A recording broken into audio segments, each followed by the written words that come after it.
ಒಂದು ಕೆಸರಿನ ಕೊಳದಲ್ಲಿ ಹೆಣ್ಣು ಬಾತುಕೋಳಿಯೊಂದು ಸುಖವಾಗಿತ್ತು. ಒಮ್ಮೆ ಆ ದೇಶದ ರಾಜ ಆ ಕೊಳದ ಬಳಿಗೆ ಬಂದು ಕೊಳಕ್ಕೆ ಹಾರಿ ಜೀವ ಕಳೆದುಕೊಳ್ಳಲು ಮುಂದಾದ.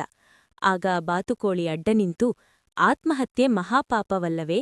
ನನ್ನನ್ನು ನೋಡು, ನಾನು ಈ ಕೆಸರಿನಲ್ಲಿ ಸುಖದಿಂದ ಬದುಕುತ್ತಿದ್ದೇನೆ. ನೀನ್ ನೋಡಿದ್ರ ರಾಜನ ಹಾಗೆ ಕಾಣಿಸುತ್ತಿರುವೆ, ಯಾಕೆ ಸಾಯುತ್ತೀಯಾ ಎಂದಿತು. ಅದಕ್ಕೆ ರಾಜ, ಈ ವರ್ಷ ಕ್ಷಾಮ ಬಂದಿದೆ, ಈ ಕಾರಣ ಹೇಳಿ ಪ್ರಜೆಗಳು ತೆರಿಗೆ ಕೊಟ್ಟಿಲ್ಲ. ಅರಮನೆಯ ಪರಿವಾರದವರಿಗೆ ಊಟ ಮಾಡಲು ಹಿಡಿ ಕಾಳುಗಳೂ ಇಲ್ಲ. ಶತ್ರುಗಳು ಬಂದರೆ ಎದುರಿಸಲು ಸೈನಿಕರಿಗೆ ಕೊಡಬೇಕಾದ ಸಂಬಳಕ್ಕೂ ಗತಿಯಿಲ್ಲ. ಇಂತಹ ಅವಮರ್ಯಾದೆಯಿಂದ ಬದುಕುವ ಬದಲು ಸಾಯುವುದೇ ಮೇಲಲ್ಲವೇ ಎಂದ. ಅದಕ್ಕೆ ಬಾತುಕೋಳಿ, ನಾನು ಹಲವು ಚೀಲಗಳಲ್ಲಿ ತುಂಬಾ ಕಾಳು ಸಂಗ್ರಹಿಸಿಟ್ಟಿದ್ದೇನೆ.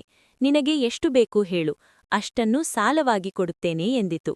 ರಾಜ, ಎಲ್ಲಿದೆ, ಬೇಗ ತೋರಿಸು, ಬಂಡಿಗಳನ್ನು ಕಳುಹಿಸಿ ಅರಮನೆಗೆ ಸಾಗಿಸುತ್ತೇನೆ ಎಂದಾಗ ಬಾತುಕೋಳಿ, ಕೊಂಡು ಹೋದುದನ್ನು ಮತ್ತೆ ಯಾವಾಗ ತಂದುಕೊಡುತ್ತೀ ಎಂಬುದನ್ನು ಹೇಳಬೇಕಲ್ಲ ಎಂದಾಗ ಆತ, ಈಗ ತಾನೇ ಮಳೆ ಬಂದಿದೆ, ರೈತರು ಬಿತ್ತನೆ ಆರಂಭಿಸಿದ್ದಾರೆ, 4 ತಿಂಗಳಲ್ಲಿ ಕೊಯ್ಲು ಆಗುತ್ತದೆ, ನಿನ್ನ ಸಾಲಕ್ಕೆ ಬಡ್ಡಿ ಸೇರಿಸಿ ಇಲ್ಲಿಗೆ ತಂದುಕೊಟ್ಟು ಹೋಗುತ್ತೇನೆ ಎಂದು ಭರವಸೆ ನೀಡಿದಾಗ ಬಾತುಕೋಳಿಯು ಕಾಳಿನ ದೊಡ್ಡ ರಾಶಿಯನ್ನೇ ರಾಜನಿಗೆ ಸಾಲ ಕೊಟ್ಟಿತು. ಎಲ್ಲವನ್ನೂ ರಾಜ ಅರಮನೆಗೆ ಸಾಗಿಸಿ ಎಲ್ಲ ಪ್ರಜೆಗಳಿಗೂ ಹಂಚಿ ತಾನೂ ಬಳಸಿದ. ಆದ್ರೆ ದಿನಗಳು ಸರಿದರೂ ಆತ ಸಾಲ ಮರಳಿಸಲಿಲ್ಲ.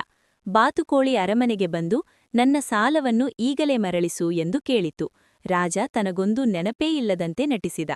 ರಾಜನ ಮೋಸ ತಿಳಿದ ಬಾತುಕೋಳಿಗೆ ದುಃಖ ಮತ್ತು ಸಿಟ್ಟು ಉಕ್ಕಿ, ಮೋಸ ಮಾಡಬೇಡ, ನನಗೂ ಹಲವು ಸ್ನೇಹಿತರಿದ್ದಾರೆ, ನೀನು ನನ್ನ ಸಾಲ ಮರಳಿಸದಿದ್ದರೆ ಅವರನ್ನು ಕರೆದುಕೊಂಡು ಬರುತ್ತೇನೆ ಎಂದಾಗ ರಾಜ ನಕ್ಕು, ನಿನಗೆ ಅಂತಹ ಸ್ನೇಹಿತರಿರುವರೇ?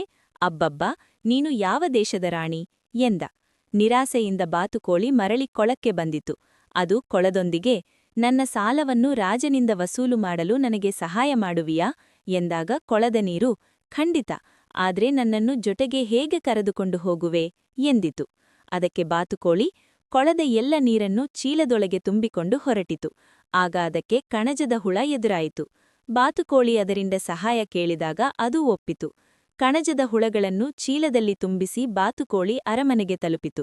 ಮತ್ತೆ ಯಾಕೆ ಬಂದೆ? ರಾಜ ಕೋಪದಿಂದ ಕೇಳಿದಾಗ ಬಾತುಕೋಳಿ, ಕೊಟ್ಟ ಸಾಲ ಮರಳಿ ಪಡೆಯೋದಕ್ಕೆ ನನ್ನ ಕೆಲವು ಗೆಳೆಯರನ್ನು ಕರೆದುಕೊಂಡು ಬಂದಿದ್ದೇನೆ ಎಂದಿತು.